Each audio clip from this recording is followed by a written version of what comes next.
So thoracic outlet syndrome. We all have techniques for thoracic outlet syndrome, and I like this routine that I've been doing for a long time. You start by clearing the neck, which we've already done. Translation, side bending, undulation. You clear out the interscalene triangle, which we've already done, all that. Now we're going to do a little muscle that a lot of us have tried to work on for years, and it really is a hard muscle to access, the subclavius muscle. Why is it important? Because the subclavius muscle lies on the underneath side of the clavicle, and it's a pivot muscle. It attaches to the sternoclavicular joint, and it's just kind of a stabilizer of the shoulder. Very overlooked muscle, and because most people try to come in from the top up here and work under it, which I did for years and years and years, and I hated it. My clients hated it. So one day in class in Costa Rica, I was standing on the opposite side of the table showing somebody a routine, and I just happened to pick up this arm and decided to go under and turn my fingers back this way. An aha moment, one of those wonderful moments. So the brachial plexus has to come down through the interscalene triangle. Anterior scalenes, middle scalenes can entrap it, we know that. Then if it gets through that safely, then it has to come under the clavicle, between that and the first rib. And if that subclavius is tight, it can compress it. And it's a little short pivot muscle, and it can get fibrotic. So definitely got to work that.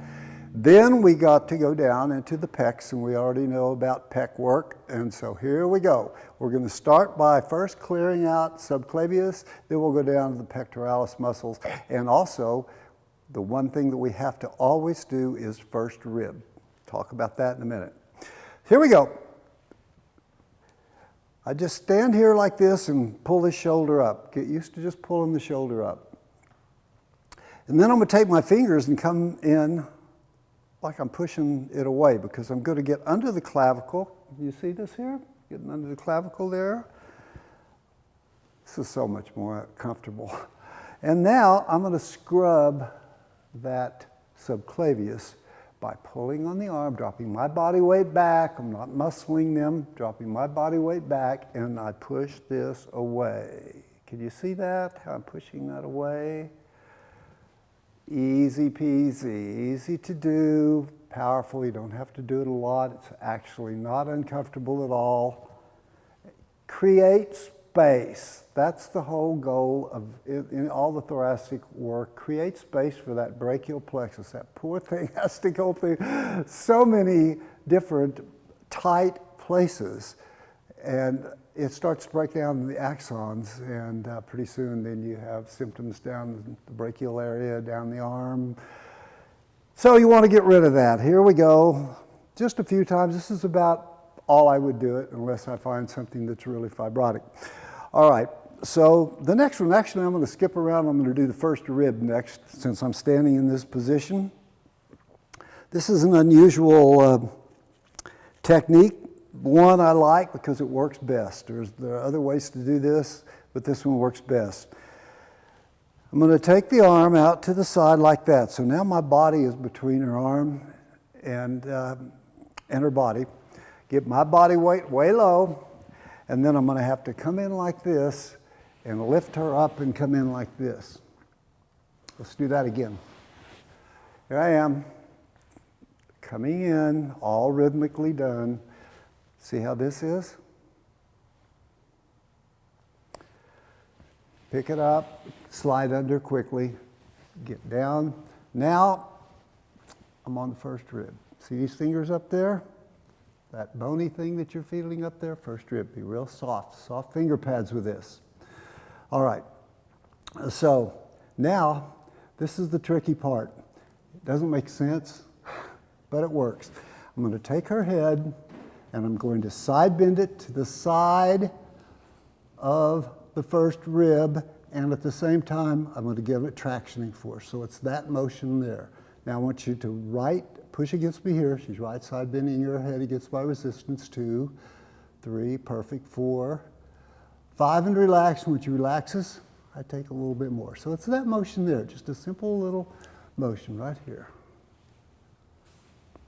This is so powerful, this is so great, because that first rib gets jacked up there, and then there's no space for the brachial plexus to get down through there. It gets pinned between the first rib and the clavicle.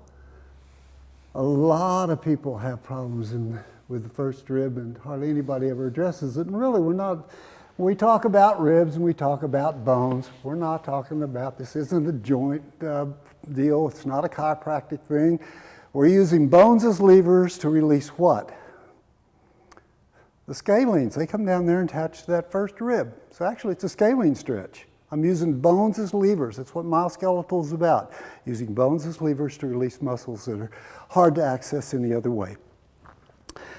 So we got subclavius, first rib, and now we're going to do pec major, pec minor, particularly pec minor, because obviously the brachial plexus has to run through there. There are a couple of ways to do it. I'll start again by bringing the arm out like this and pinning it between my body so that I have this motion here. Now I'm going to come in right below the coracoid. Make sure we're comfortable, we're draped, and all that stuff is right. Come in, and I'm going to just come up with my body and push down at the coracoid, the origin of pec minor, push it down away from its firm attachment at the coracoid. That sets off a Golgi tendon organ release that really helps release that muscle. So here we go. We're going down this direction. It's a lot more comfortable than some of the other pectoralis muscle releases that we use. Also, what I like is you can do external and internal rotation, particularly external. Watch this. Come in here, hook coracoid, soft. You're not on the olecranon. You're on your soft forearm, flexor fascia. Get in, watch this.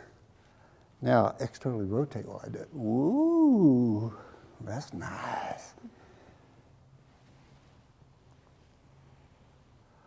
Okay. If you don't like to do that, if the person has a smaller body, got a big elbow or something like that, use a fist. Just come in with a fist, do the same thing. Get a nice fist, push it away. Push it away, externally rotate it, push it away.